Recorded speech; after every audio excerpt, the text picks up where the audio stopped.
오늘의 축구 구독자 여러분 안녕하세요. 문화일보 오해원입니다. 오늘의 K리그 앱과 오늘의 축구 유튜브, 네이버 TV, 카카오 TV에서 만날 수 있는 오축 승부 예측, 아프리카 TV에서는 PP 라이브 채널입니다. 자, 여러분 이제 입추도 지났고 말복도 지났습니다. 그 말인즉슨 이제 계절이 가을로 가고 있다.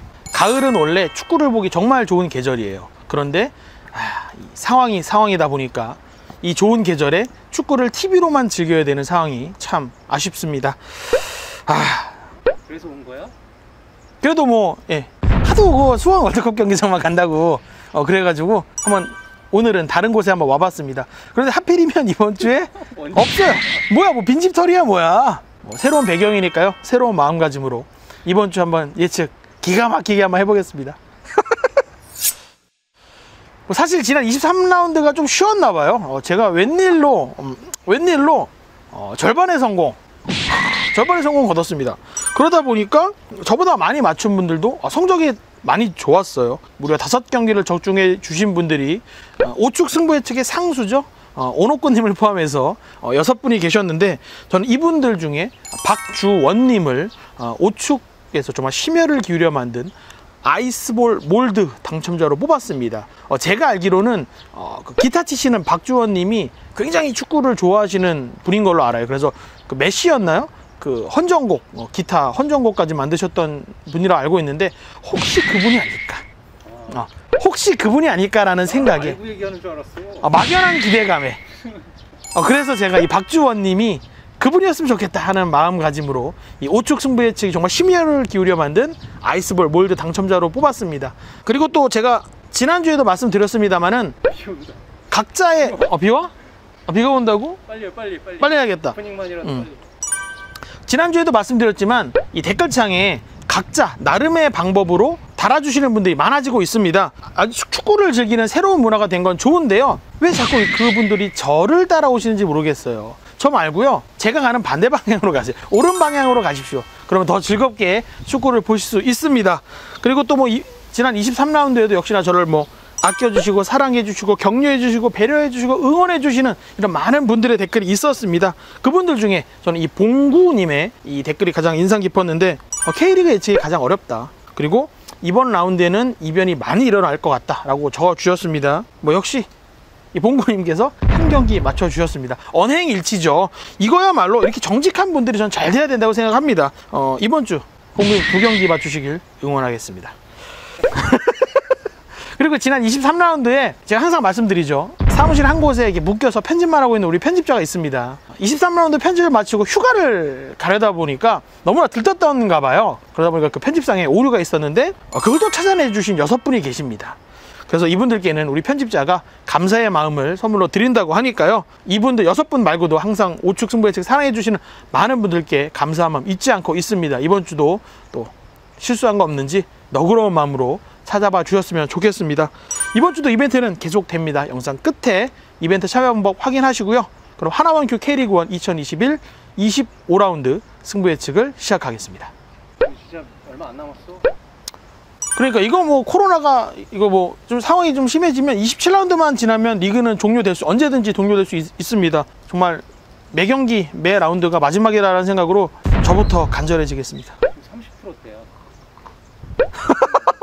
야, 이렇게 낮았던 적이 없었는데.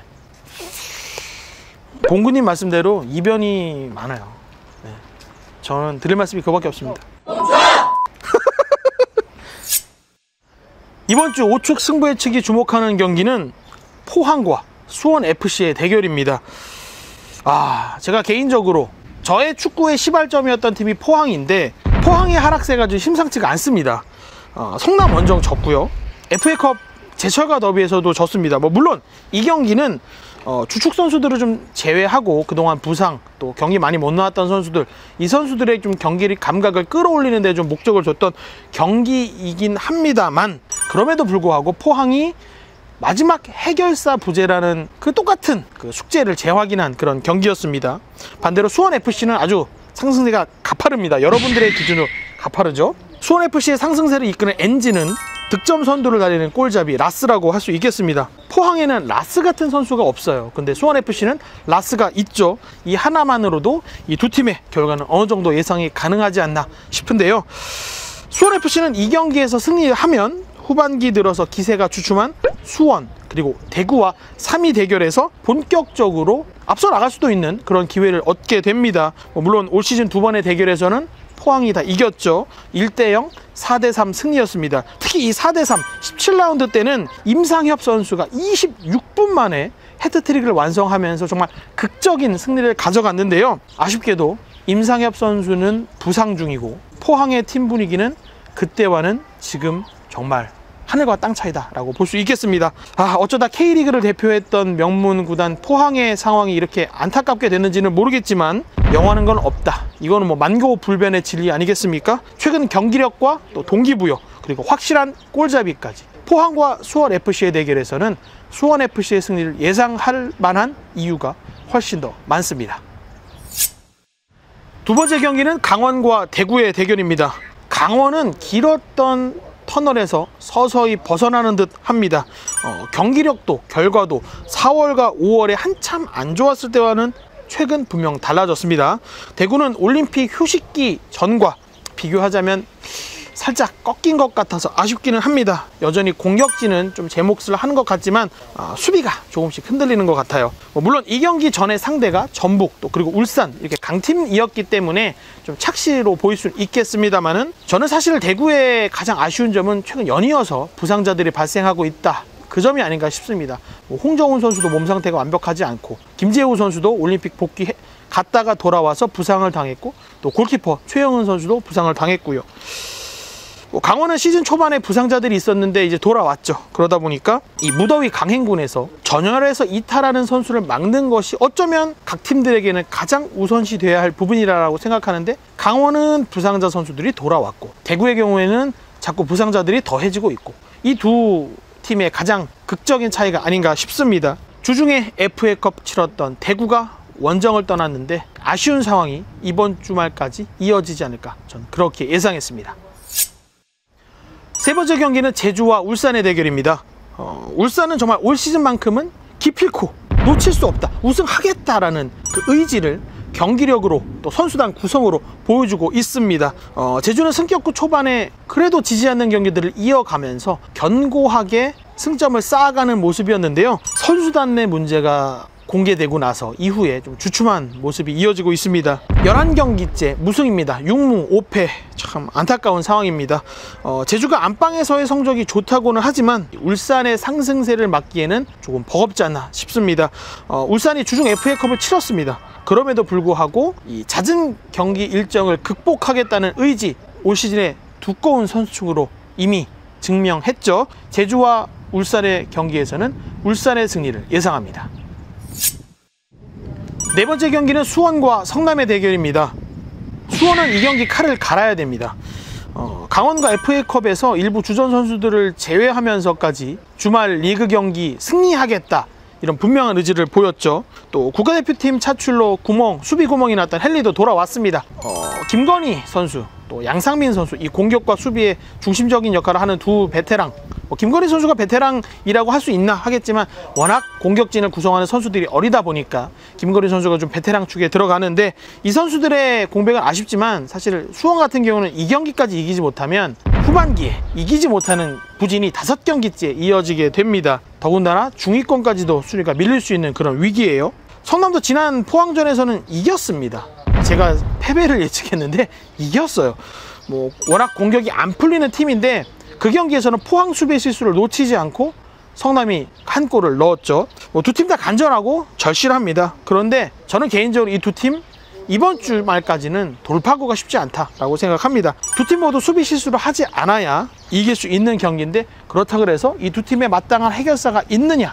전 그 해결사도 없다라고 봅니다. 수원, 성남 모두 간절하지만 어느 팀도 웃지 못하는 25라운드 전 그렇게 예상했습니다. 다섯 번째 대결은 전북과 서울의 경기입니다. 이 경기 저는 전북은 공격, 서울은 수비 이렇게 정말 극단적으로 갈리지 않을까라고 생각을 합니다. 서울은 후반기 반등을 준비한 만큼 승점을 쌓는 결과가 중요한데요. 최근 3경기에서 2승 1무로 목표를 향해서 가고 있습니다. 다만 그 3경기에서 넣은 골이 2골. 무실점인 건 그나마 다행인데 공격이 아직까지는 단단하지 않아요. 그러다 보니까 넣는 데 집중하기보다는 틀어막는 데 집중하겠다. 그리고 이 전북의 수비 실수를 역습으로 낚아채서 일격 노리지 않을까 싶은데,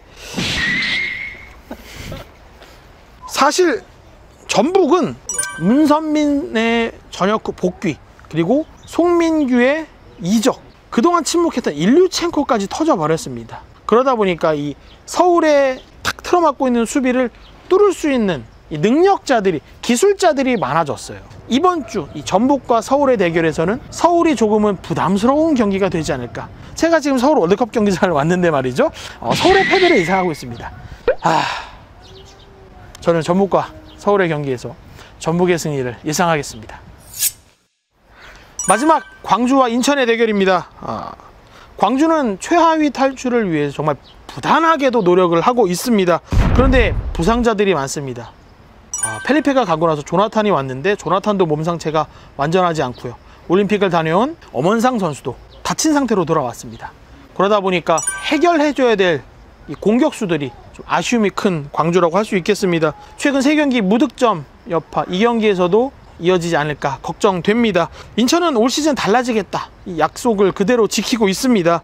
저는 개인적으로 인천은 이 8월 이번 달에 남아있는 경기들이 인천의 올 시즌을 좌우할 아주 결정타라고 보고 있는데, 문제는 선수들이 지쳐가고 있어요. 인천으로서는 이번 주 광주, 그리고 다음 주에 성남, 강원으로 이어지는 이 낮은 순위 팀, 인천보다 낮은 순위에 있는 팀들과의 대결에서 승점을 얼마나 쌓느냐가 굉장히 중요한 변수다라고 생각을 합니다. 지난 수원FC전에서 징계로 쉬었던 네게바가 돌아옵니다. 인천의 공격 다시 숨통에 트일 수 있다라고 생각합니다. 이 경기 전 인천의 원정 승리를 예상했습니다.